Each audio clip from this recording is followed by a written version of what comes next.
একজন আমার কাছে এসে বলল, বাল্যকাল থেকে আল্লাহ আজ্জা জাল্লার সাথে তার গভীর সম্পর্ক ছিল। খুব অল্প বয়স থেকে সে আল্লাহর নিকট দোয়া করত, এমনকি কিশোরী বয়সেও তাহাজ্জুদ পড়ত, এমনকি কিশোরী বয়সেও যখনই সে আল্লাহর নিকট কিছু চাইতো আল্লাহ তাকে তা দিত। এই ব্যক্তির আসলে খুব কঠিন এক জীবন ছিল। অল্প বয়সে বাবাকে হারান, কোনো ভাই নেই, এই বোন খুবই একাকিত্বের জীবন কাটিয়েছেন এবং সিদ্ধান্ত নিয়েছেন সত্যিকার অর্থে আল্লাহর উপর তাওয়াক্কুল করে থাকবেন। যখন সে এভাবে বড় হতে শুরু করলো, সে দেখতে লাগলো যখনই সে আল্লাহর কাছে কিছু চাইতো আল্লাহ অলৌকিকভাবে তার সকল প্রার্থনার জবাব দিত। যখনই সে আল্লাহর কাছে কিছু চাইতো আল্লাহ কখনো তার দোয়ার জবাব না দিয়ে থাকেননি। এভাবে সে আল্লাহর উপর নির্ভরতা এবং নৈকট্য বাড়িয়ে তোলে। যখনই তার কিছু দরকার হতো সে 2 রাকাত নামাজ পড়ে আল্লাহর কাছে তা চাইতো। তো তার আসলেই আল্লাহর সাথে খুব সুন্দর একটা কানেকশন ছিল। তাহলে এখানে প্রশ্ন কোথায়? প্রশ্ন আসে এই ব্যাপারটা থেকে যে সম্প্রতি তার জীবনে সে অপ্রত্যাশিত কিছু কঠিন সমস্যার মুখোমুখি হয়। তাই সে আল্লাহর প্রতি ইবাদতের পরিমাণ আরও বাড়িয়ে দেওয়ার সিদ্ধান্ত নিল, দোয়ার পরিমাণও বাড়িয়ে দিল, কারণ তার সমস্যা বৃদ্ধি পেয়েছে। সে ভাবলো সমস্যা যেহেতু বেড়েছে তাই আল্লাহর কাছে সমাধানের জন্য দোয়ার পরিমাণও বাড়াতে হবে। তাই সে এমনটা করলো।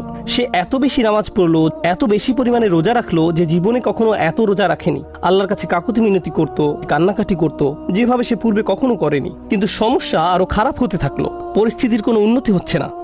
তখন সে মনে মনে ভাবতে লাগলো, মনে হয় আল্লাহ আমার উপর খুশি নয়, কারণ আগে আমি দোয়া করতাম আর সব দোয়ার উত্তর পেতাম। আমার আগে তো এই সমস্যা ছিল না। যখনই আমার কিছু দরকার হতো আল্লাহর দিকে ফিরতাম আর আল্লাহ আমার সমস্যার সমাধান করে দিতেন। কিন্তু এখন আমি দোয়ার পর দোয়া করেই যাচ্ছি, আল্লাহর কাছে ভিক্ষা চেয়েই যাচ্ছি, আমার সমস্যার কোনো সমাধান হচ্ছে না, শুধু আরো খারাপ হচ্ছে। এর কারণ কি হতে পারে? তার মাথায় এই ধারণা ঘুরতে থাকলো, নিশ্চয়ই আমি ভুল কিছু করেছি। আল্লাহ আর আমার দোয়ার জবাব দিচ্ছেন না, কারণ কোনো কারণে আমি অযোগ্য হয়ে পড়েছি। আল্লাহর ভালো মানুষের তালিকায় আমি আর নেই। আমি এই খুতবা দেওয়ার সিদ্ধান্ত নিয়েছি কারণ সমাজে এই ধরনের চিন্তা খুবই কমন, যা একজন মানুষের মাথা নষ্ট করে দিতে পারে। আমরা দোয়া করি আর আমরা আশা করতে থাকি আল্লাহ আজ্জা জাল্লা আমাদের একটা উত্তর দিবেন, আল্লাহ আমাদের সমস্যা সমাধান করে দিবেন। মূলত 2 ধরনের দোয়া আছে আমাদের অধিকাংশের জন্য। আমি এমন দোয়া সম্পর্কে কথা বলছি যা আমরা নিজেদের জন্য করি। এক প্রকার দোয়া হলো আমরা আমাদের বর্তমান সমস্যা সমাধানের জন্য দোয়া করি।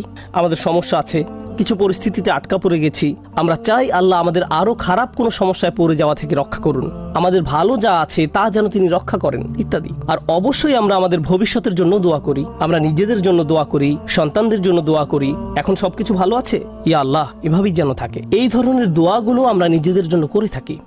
যে বিষয়টির উপর আজ গুরুত্ব আরোপ করতে চাই, আগের একটি খুতবা এটা নিয়ে আমি কথা বলেছিলাম, কিন্তু আজকের খুতবাটি কিছুটা ব্যতিক্রম। এই জন্যই আমি মরিয়ম সালামুন আলাইহাকে বাছাই করেছি। শুরুতে সবাইকে একটা ব্যাপার স্মরণ করিয়ে দিতে চাই, আপনার দোয়ার উত্তর তাৎক্ষণিকভাবে পাওয়া যাক বা না যাক, এর সাথে আল্লাহ আপনার উপর সন্তুষ্ট আছেন কি না তার কোনো সম্পর্ক নেই। এর কোনো সম্পর্ক নেই তার সাথে। এই দুইটার মাঝে কোনো সংযোগ নেই। আর যদি কোনো সংযোগ থাকতো তাও আপনি জানতেন না। কারণটা কি? আপনারা জানেন, আমরা সবাই জানি নূহ আলাইহিস সালামের কথা, যিনি খুবই স্নেহময়ী পিতা ছিলেন। তিনি দাওয়াত দিয়েছেন 950 বছর যাবত। কল্পনা করতে পারেন? আপনাদের কি মনে হয় তিনি তার সন্তানের জন্য দোয়া করেছেন? তিনি তার স্ত্রীর জন্য দোয়া করেছেন? নাকি তাদের ব্যাপারে কোনো পরোয়া করেননি? যিনি তার জাতির জন্য এতটা যত্নশীল হতে পারেন, তারা তাকে থুতু নিক্ষেপ করেছে, অপমান করেছে, তারপরেও তিনি আবারও তাদের কাছে গিয়েছেন। এভাবে 950 বছর যাবত। আপনাদের কি মনে হয় তিনি নিজের ছেলেকে উপেক্ষা করেছেন, নিজের স্ত্রীর কথা ভুলে গেছেন? তিনি তাদের জন্য বছরের পর বছর দোয়া করে গেছেন, তারা নিজেদেরকে পরিবর্তন করেনি। ব্যাপারটি কি এমন নয়? তিনি কি নিজেকে এভাবে দোষ দিয়েছেন যে মনে হয় আমার দাওয়াতটা ঠিকমতো হয়নি, তো আমার আর দোয়ার প্রতি কোনো গুরুত্ব দিচ্ছেন না? আলোচনাটা এভাবে শুরু করার কারণ হলো, ওই মানুষগুলো আমাদের চেয়ে অনেক উত্তম ছিলেন, তাদেরও একই রকম সমস্যা ছিল। এখানে এমন অনেক পিতামাতা আছেন যারা সন্তানদের জন্য প্রতিনিয়ত দোয়া করে যান, কিন্তু তারা দেখেন সন্তানরা ধর্ম ছেড়ে চলে যাচ্ছে, তারা অন্ধকার পথে হারিয়ে যাচ্ছে, আর তারা এটা নিয়ন্ত্রণ করতে পারছে না। নিয়মিত দোয়া করে যাচ্ছেন, কিন্তু দোয়ার কোনো উত্তর দেখা যাচ্ছে না। ফলে তারা হতাশ হয়ে পড়ছেন, আমি কি ভুল কিছু করেছি? আল্লাহ কেন উত্তর দিচ্ছেন না? আরে আপনি তো একা এমন পরিস্থিতিতে পড়েননি। আমাদের রসুল সাল্লাল্লাহু আলাইহি সাল্লাম প্রচুর দোয়া করেছেন। আপনার কি মনে হয় না যে তিনি তার চাচার জন্য দোয়া করেছেন, তার পরিবারের জন্য দোয়া করেছেন? আপনার কি মনে হয় না তিনি আবু লাহাবের কথা বিবেচনায় নেননি? যদি তিনি দোয়া করে থাকেন তার সকল আবেগপ্রবণ দোয়া সত্ত্বেও আল্লাহ আয্যা ওয়া জাল্লা তাকে বলছেন, ইন্নাকা লা তাহদি মান আহবাবত। আমাদের মাঝে এমন অনেকেই আছেন, এমন অনেক সন্তানেরা আছেন যারা আশা করেন তাদের পিতামাতা বা বড়রা যদি আরেকটু ভালোভাবে আল্লাহর পথে চলতো। এমন বহু তরুণ তরুণীর সাথে আমার কথা হয়েছে যাদের পিতামাতা ভয়ঙ্কর রকমের পরিষ্কার হারাম ব্যবসায় জড়িত।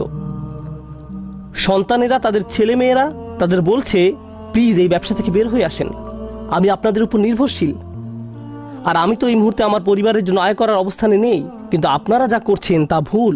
তখন সন্তানদের বলা হয়, তোমরা পিতামাতাকে অসম্মান করছো, তোমাদের তো পিতামাতার সাথে তর্ক করা উচিত নয়। এই ক্ষেত্রে ব্যাপারটা সম্পূর্ণ উল্টো, যে সন্তানেরা পিতামাতার হেদায়েতের জন্য দোয়া করছেন, কিন্তু পরিস্থিতির কোনো উন্নতি হচ্ছে না। এর বাহিরেও কারো হয়তো ভয়ঙ্কর অসুস্থতা দেখা দিতে পারে, স্বাস্থ্য সংক্রান্ত চরম দুর্দশাও আসতে পারে, অথবা চাকরি খুঁজে পাচ্ছেন না, অর্থনৈতিক সমস্যায় আক্রান্ত, আর আপনি আল্লাহর কাছে দোয়া করে যাচ্ছেন, মনে মনে বলছেন, আমি তো গত বছর ইতিকাফও করেছি, আমি দোয়া করেই গেছি, সারা রাত সিজদায় পড়েছিলাম, এরপরেও আমার সমস্যা রয়ে গেছে, এরপরেও কোনো সমাধান আসেনি। সবার আগে আমি আপনাদের সবাইকে মনে করিয়ে দিতে চাই যে নবীরা, তাদের সকলেই আমাদের বহুকাল পূর্বে যারা এসেছিলেন, আল্লাহ অনবরত তাদের দোয়ার কথা কোরআনে উল্লেখ করেছেন, তাদের সমস্যাগুলোর কথাও কোরআনে বারবার উল্লেখ করেছেন।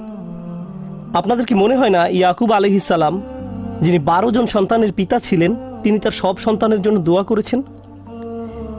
বিশেষ করে ইউসুফ আলাইহিস সালামের জন্য, যখন তিনি ইউসুফকে হারিয়ে ফেলেন, আপনাদের কি মনে হয় না তিনি ইউসুফ আলাইহিস সালামের নিরাপত্তার জন্য দোয়া করেছেন, তিনি যেন তার সুন্দর সন্তানকে আবার দেখতে পান? আমরা জানি তিনি এত বেশি কেঁদেছিলেন যে দৃষ্টিশক্তি হারিয়ে ফেলেছিলেন, অবিয়াদ্দাত আইনাহু, এবং দুঃখে তার চক্ষুদয় সাদা হয়ে গেল। তার এত বছরের দোয়ার কোনো উত্তর পাওয়া গেল না, কিন্তু পরিশেষে উত্তর পাওয়া গেল। আপনাদের কি মনে হয় না যখন মুসা আলাইহিস সালামের মা নিজ ছেলেকে পানিতে ভাসিয়ে দেন, আর দেখতে পাচ্ছেন যে স্রোতের টানে বাক্সটি হারিয়ে যাচ্ছে, বাক্সটি যে কোনো সময় উল্টে যেতে পারে, আর কিভাবে জানেন যে বাক্সটি ওয়াটারপ্রুফ, পানি প্রবেশ করবে না? কিভাবে জানবেন যে এটি পাথরের আঘাত পেয়ে ভেঙে যাবে না? আপনি নদীতে ফেলে দিচ্ছেন একটি বাচ্চাকে, নদীতে। আপনাদের কি মনে হয় না যে মুসার মা আল্লাহর কাছে দোয়া করেছেন? এই দুই দোয়ার ক্ষেত্রে পার্থক্যটা লক্ষ্য করুন। মুসা আলাইহিস সালামের মায়ের ক্ষেত্রে তিনি আল্লাহর কাছে দোয়া করেন, তিনি তার ছেলের সাথে আবার একত্রিত হন ঠিক কয়েক ঘন্টা পর। বাচ্চার পরবর্তী খাওয়ার সময় হওয়ার মধ্যেই সে আবার তার মায়ের দেখা পায়। আর অন্যদিকে ইউসুফ আলাইহিস সালামের ক্ষেত্রে তিনি তার পিতার নিকট থেকে বিচ্ছিন্ন হয়ে পড়েন, কিন্তু বহু বছর যাবৎ তিনি তার পিতার দেখা পাননি, অনেক অনেক বছর যাবৎ।